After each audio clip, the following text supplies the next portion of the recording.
Welcome to the Cancer Clear and Simple podcast. I am your host, Joshua Wright, Community Project Coordinator in the Cancer Health Disparities Initiative at the University of Wisconsin-Madison Carbone Cancer Center. And joining us today is Miss Andrell Davis. Welcome. Thank you. I'm so happy to be here. I'm very honored and humbled that you felt it was important enough to have a conversation with me this morning. So thank you for inviting me. Of course. So let's just jump right in. Can you share a couple highlights from your career as an educator? Well, there are many. One that comes to mind right off the bat is that I was able to have my oldest son in my classroom for 3 years straight. And I'm also happy about the opportunity that I had to teach that entire class from 3rd grade, 4th grade, and 5th grade. And so to witness their growth, but more importantly, witness how they were able to take their learning and apply it back to our learning environment and be able to show their learning and show what they were able to obtain over the 3 years. By the time we got to 5th grade, they were helping run reading groups. They met me at the school to set up our bulletin boards and have input in how we were going to execute each of our content areas and how we were going to add information that was reflective of their multicultural backgrounds. And so that was just amazing to be able to watch them from 3rd grade through 5th grade. And many of them I still have contact and relationships with now, and they're adults. I also was honored one year as the Milken Educator, which is kind of the Grammys of education, and they only choose 2 teachers from every state to receive that award. We were given a cash award of $25,000 to use as we pleased. And of course, I poured into my own children as well as children in my classroom with those monies. But to be honored in that way was amazing. I was able to meet President Obama at the time. I'd actually chased him in the Capitol and had the Secret Service kind of putting the eye on me. But President Obama was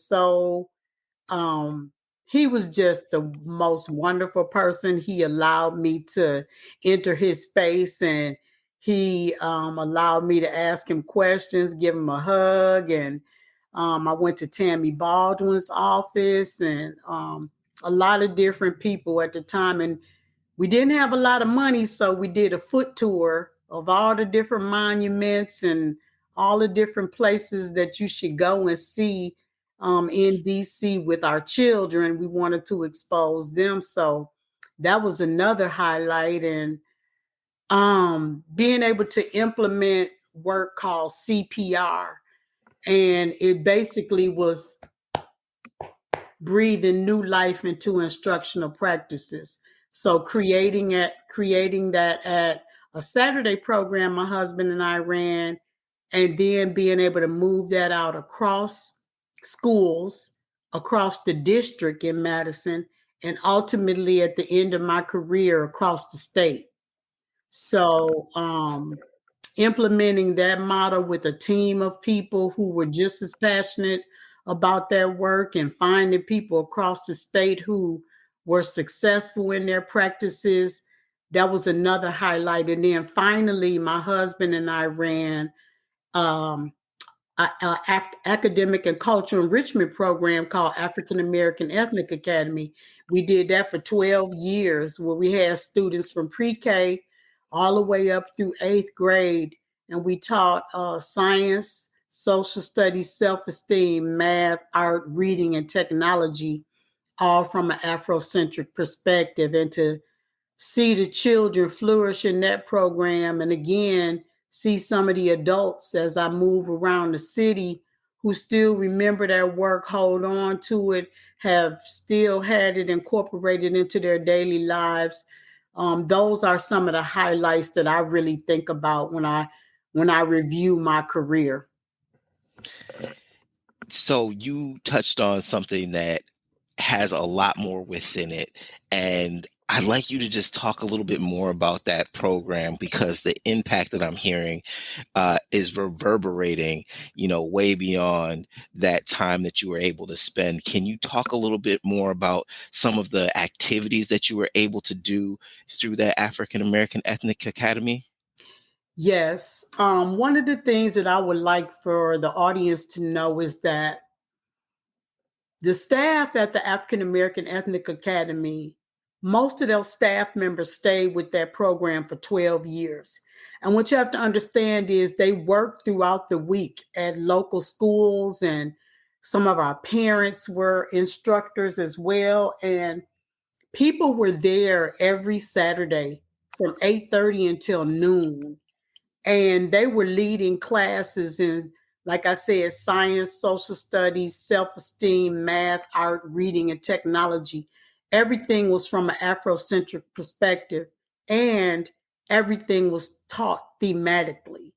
So, for example, if we were studying Harriet Tubman, we would talk about what does that mean from a scientific standpoint of how does she use the stars to navigate slaves to freedom. We also talked about what were the medicinal properties. We would take them to Promega. What were the medicinal properties in some of the plants that she used to quiet the babies?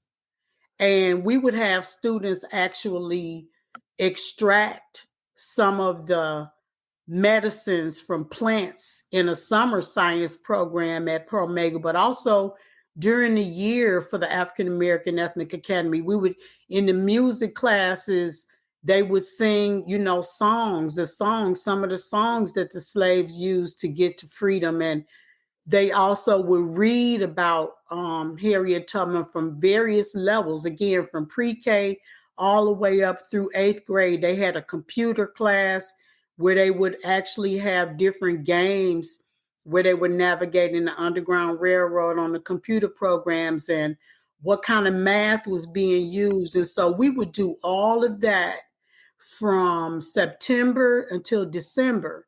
And then in December, there would be a huge showcase for the parents and community, teachers, different schools, powers that be from DPI, to demonstrate what did all of that thematic, connected, identity development work, culturally responsive, what did that look like? And we may have been able to touch on maybe 2 or 3 themes from September to December. So all of that was showcased in our December Kwanzaa celebration, where we would invite everyone to come in to see what we had been embarking on throughout the entire semester. That makes me think about the things that lead into what inspired cultural practices that are relevant. Can you take us through, because I'm hearing that was a 12-year program, right? Yeah. And things transform, just with the energy and things like that. Can you take us through the transition from that type of programming to cultural practices that are relevant? I sure can. So once we were no longer with the academy, we decided that from the data that we were collecting and sharing with the school district, we began to notice that the work that we had done had powerful impacts. And we wanted to try to see what are the ways that we could translate that work into a more diverse setting, where you didn't just have African American students. How could you translate that work into a classroom? So we had 2 classrooms at Lincoln Elementary School led by Kim O'Donoghue and Kira Fobbs at the time. They were teachers at the academy for those 12 years. So they were fully aware of what did that culturally responsive practices work look and sound and feel like. And now let me take some steps to integrate this into my multicultural classroom setting. And they did that over a number of years while I collected data. By that time, I was downtown, and they had created a special position for me because of the work at the academy called, I was the first instructional resource teacher for cultural relevance in the Madison School District. And that position was created because of what happened at the academy and because of the outcomes. And so we tried our work out in some classrooms. The next thing you know, I'm moving my instructional cultural relevance work out from that district position, moving it out throughout the district. And so they gave us 4 schools to work with. And we were able to work with those schools and collect data over a 5-year period. And so that work was called CPR. And what I did is I took the teachers at those schools through a process where they had to embark on 7 experiences. So I noticed that you have mentioned CPR twice now. Is that cultural practices that are relevant, or is it something that preceded it? You got it. It's cultural practices that are relevant. And the tagline for it is breathing new life into our instructional practices. So CPR was born out of what happened. I just kind of retraced my steps around what happened at the African American Ethnic Academy for those teachers, for those family members that were leading work in our Saturday program. And what we landed on is we did book studies. We read a lot of books. So we did book studies. That was one experience. We combed the country looking at best practices and models around African American student achievement. So we went to places in DC, schools that had a Afrocentric focus on science, and we went to community centers, and we went to conferences. That was another experience. You got a chance to go to conferences and workshops. I would try to leave that towards the end. We would go to different community events, like we might go to a Raiders practice, and we might watch all the people that are at the game or at the practice, and what are their management techniques. What kind of management techniques do you see? What managed techniques are you seeing the coaches use? What managed techniques are you seeing the grandmothers who are out there or the aunts who are out there? What management techniques are working? And what kind of translations can you do given who you are that might give you the same results and the same outcomes? We also took them to schools where they would see the use of Black communications, where they would see cultural images all over the building, where they would see the impacts of students seeing adults in front of them who look like them. And so they would have these 7 experiences, the school visits and the conferences and workshops and the book studies, and we would give them a research article, and they would go visit different schools and conferences. And so it was a series of 7 experiences that all connected to, by the time the teachers got done with those 7 experiences, literally you would see people break down and cry, or they would go down to their knees and say, I never knew what I didn't know. And now that I know, I would say, now that you know, what are you going to do with it? And you have the option to do nothing, or you have the option to do something. What is your action plan? What are you going to do now? So that model became very big across the Madison school districts. We had guest speakers as a part of those experiences as well.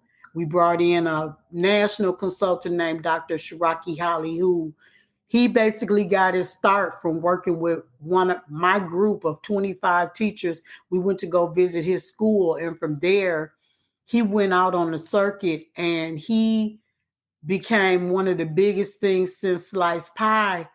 After our visit, he has presented all over Wisconsin.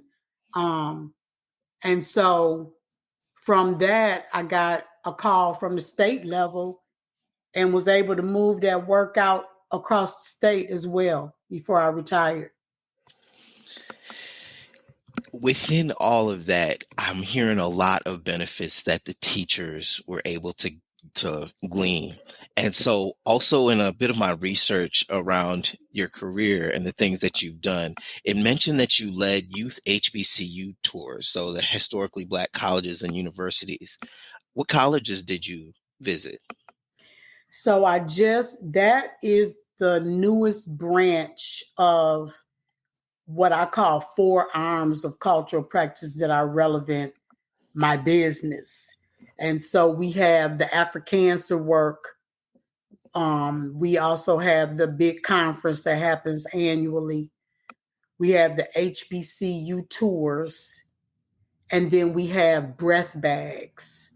And so the HBCU tours are the newest branch of the business. And what I saw was I had a lot of people in my family who I felt like they just needed a couple of more experiences to be able to make some decisions about what they were going to do post high school. And so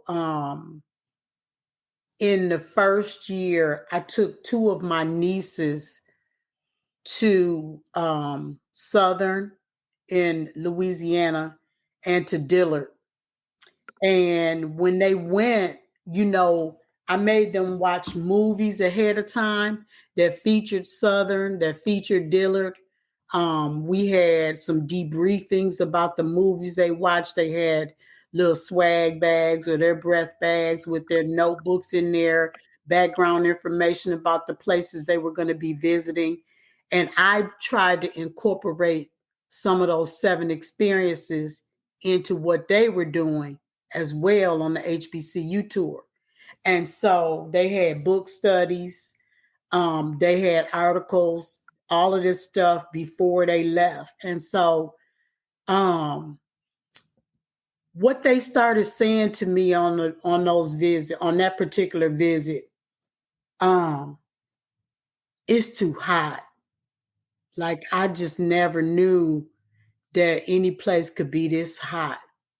Or one said, I do want to attend school here. Or they would say things like, look at what kind of food they're serving. And we got the chance to go to a step show, and they were awed and mesmerized. It solidified for the both of them.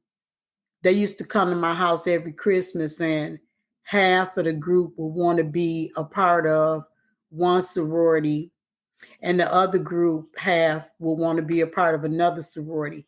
So they were like about 4 or 5 years old, and they would come in every Christmas. They would have studied on the internet the different steps, come in and have a step show competition against each other, the 2 different groups. And now one of them is very, very, very, very, very, very, very, very close to becoming a part of that particular sorority that she's been interested in since she was 3 or 4. They said stuff like, oh, that's too far away from my mama. Or one of them is now in high school and getting all A's and diligently telling her mama, another place that we went was Spelman. I'm going to Spelman, mama. I'm going to Spelman. My grandson has interest in going to Morehouse because we also went to Morehouse. So it's created some interest, but it also has helped some of them understand I'm not going that far, or it's too hot, or um, I like the food. They understood that different world was filmed on, certain campuses, and that excited them.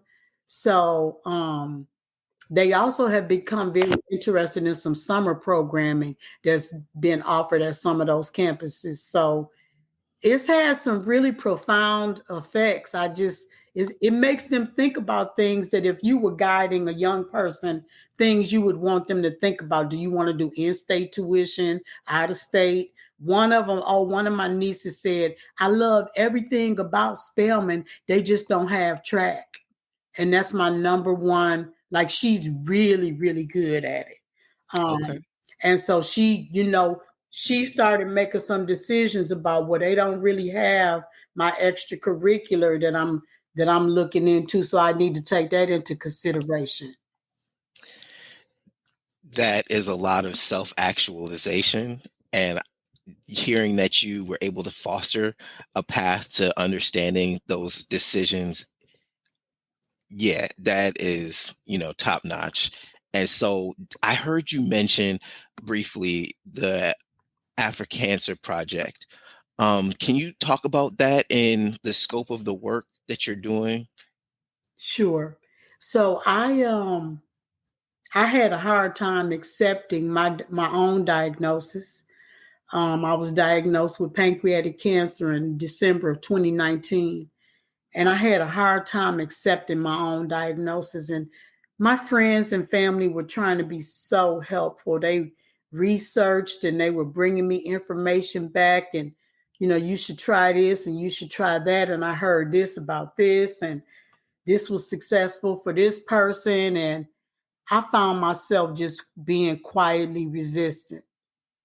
And one morning, I woke up and I have a sitting room in my bedroom, and I went to the sofa and I sat there and I said to myself, over your career, what has really been pivotal in your buy-in to many of the things that you've accepted to be a part of, to lead? What has been pivotal in that? And I realized it goes back to what I talked about before, the identity development, the connection. Like, how do I see myself? Like, what does this all have to do with me? And so I woke up that morning and I started researching different African American people who pancreatic cancer had impacted their life in one way or another. And I ran across Aretha Franklin, and I ran across Lorraine Hansberry, and I ran across John Lewis, and I ran across Joe Jackson, the father of the Jackson Five, and I just Dizzy Gillespie and Cab Calloway, and I'm like, whoa! All of these people had pancreatic cancer, and I started reading their stories. And that day was the day that I accepted that I had pancreatic cancer. And so I said, I want to share this with other people because it might be a blessing to somebody else's life. It might have an impact on somebody else's life in a way that it's had on mine. And so I created that PowerPoint and I began to share it out during the annual Black History Education Conference. And I was happy to report to my audience that I had accepted it and I wanted to do more. So I started thinking about how in the same year, 2019, my mom was diagnosed with breast cancer. And so I wanted to do something about awareness and education for breast cancer. And I wanted to do something about awareness, education, and even possibly screening with pancreatic cancer, with prostate cancer, and with colon cancer. Those were the four types of cancer that I had been hearing was having really profound impacts on our community. And I just wanted to incorporate something a strand in the conference that again created awareness, provided education and screening. I didn't feel like I could leave that out, especially since I had decided in that year that I was going to share out with the entire audience what I had learned and how I had come to acceptance. And so Afrocancer was born out of that. The name Afrocancer, you put it very poetically and very, um, can you talk about the name and how that came together for you? Yes. So, again, I was talking about how a lot of my work centered around African American student achievement. And I was just sitting there, just kind of writing on the sofa, and I wrote out African. And then my husband and I, we came together and we were like, African. And at the end, you could make it cancer. And so with the last CAN of African, we turned that into cancer. And then I looked, and my whole time before that day, I was really kind of negating the whole idea of having cancer. And I saw I can in the middle. So it was AFR, a real large I, real large CAN, and then CER. And it turned into Africancer. And that's how it came about. And so I really, when I'm talking to people about it, I will point that out. And I will really try to make sure they're focused in on the I can, that there are some things that you can do. And also, as a survivor, there are some things that I want to share with you that I've been, that have helped me, like the PowerPoint, like seeing people who look like me who overcame or didn't, but still has some things to offer to help me along my journey. So that's how that all came about. Hmm. And you've had some collaborators in that work. Can you mention some of the collaborators that have helped that part of the project? Yes. Well, first and foremost is the UW Carbone Cancer Center, and people like yourself. You just have been champions, and you have been, as the kids would say, ride or die, just been there the whole time, helping me along the way, helping support the vision of getting the education piece out, getting the awareness out, helping people know where they can go for screenings. And so I want to shout you out. I want to shout out Sophia Reditoff. Like, you guys have just been champions in the work, and I cannot thank you enough. Also, Dr. Erlise Ward has been very helpful, helping us again reach those goals that we set forth for the Afrocancer Project. We work with PanCan, Pancreatic Cancer Network. They have come in and done sessions specifically focused on African Americans and just cancer in general. We have had the Prostate Health Education Network, FIN, focusing on African American males and prostate cancer. We just have had a number of organizations that have been gone over and above and beyond to help us achieve those goals. And you have helped transform youth engagement in healthy living. Can you share some of those experiences or feedback that you've gotten from youth around this focus? Well, I also missed an organization. Exact Sciences has also been very supportive. And with that, when I think about youth, um, I have to say that my focus and the thing that I have thought about the most and have wanted to get out to the youth is that I reached out to a high school student who came in and talked about what his experience has been as an intern of color, a person of color who is doing research in the cancer arena, and what types of opportunities are available for youth to be able to partake in those experiences. And my biggest push with the youth has been, you could take leadership roles around this work. And I even went to one of the sessions that we offered at the Black History Education Conference, and I asked the youth to consider becoming a part of internships like the one the speaker was involved in, as well as ask them consider going into a field that might help create a cure for what I have. And I saw some light bulbs go off and some eyes light up when I put out that plea, when I said, you might be the person that finds the cure for pancreatic cancer, what I have.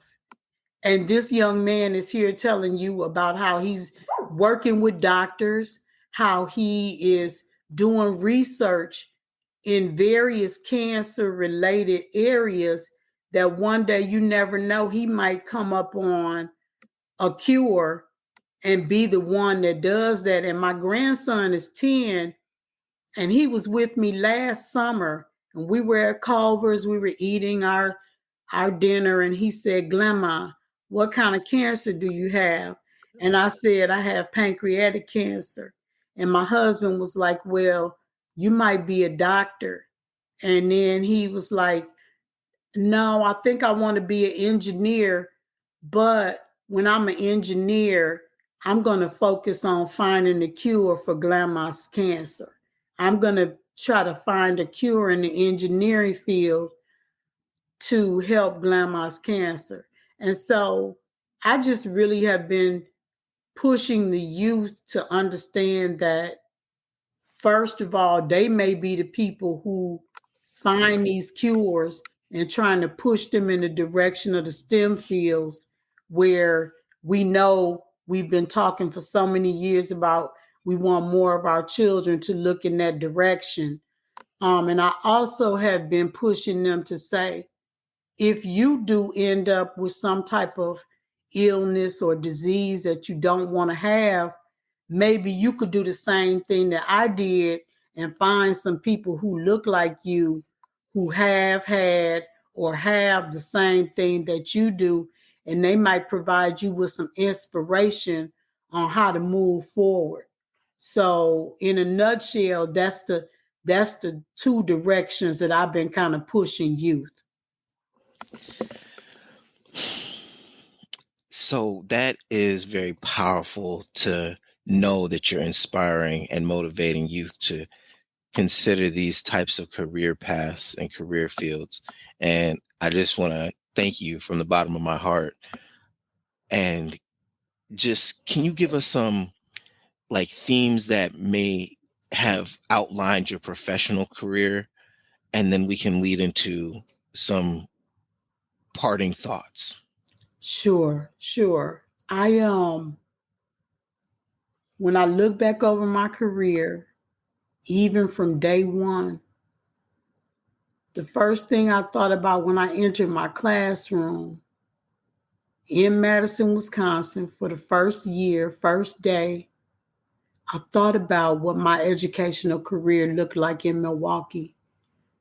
And the number one thing I wanted from my heart was for children to be able to see themselves in the learning experience, no matter who they were. And so that word self-identity or identity development has been crucial for me. Identity development has led me through everything that I have done. Can you see who you can be? Can you realize your possible self?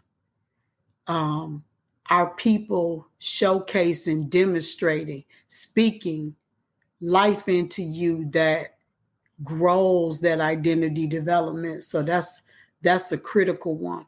Culturally responsive practices. We got culturally responsive practices from Dr. Gloria Lasson Billings, and I switched it around to cultural practices that are relevant. Cultural practices that are relevant has been the block that I have firmly planted my feet throughout everything that I have done. And even with the creation of the Black History Education Conference, it was created out of what I felt was not a sense of urgency around African American student achievement, and around, they were at the time talking about American Indian and our Latinx students. And so I've tried to move with a sense of urgency around culturally responsive practices, because in even raising my own 3 men now, that was what led me. I never wavered off of that. And I know that the students, many of the students that I've taught and my own sons, they know who they are. They know who they are. So that is also another thing. Know who you are, because you also have to know who you are as a practitioner and what you bring to the learning environment, and how does that need to be enhanced, enriched, adjusted. So knowing who you are is also a theme that I've carried with me as well. And as some parting messages, what would you like to leave for our audience and future guests? Well, as of recently, I've developed a mantra. I do prayer call every Monday, Wednesday, and Friday. And everybody knows that when I say what my prayers are, I say that I'm living large with God in charge. I also would like people to know that a big mantra is visualize the future and be inspired. And that has carried me a long way on this education, cancer journey. If you visualize the future and you're inspired, it moves you in a direction of looking for the positive. It moves you in a direction of knowing that joy will come in the morning. And I'm hoping that everyone who is listening today just leaves with a message of inspiration, a message of, I too have tools and resources that can be shared with the world, a message of things can get better and things can get brighter, and that collectively we can make it happen. You heard it here first, folks, from Miss Andrell Davis. Thank you so much once again for joining us and being able to impart upon us your wonderful experiences. Thank you for this space. Thank you for this time. Thank you for our connection. Thank you for the work that you do and that you lead. And again, like I just said, I just hope I have many more years of holding hands with you in this work. Thank you so much for joining the Cancer Clear and Simple podcast. Please tell your family, friends, and loved ones to tune in, and we'll catch you on the next episode.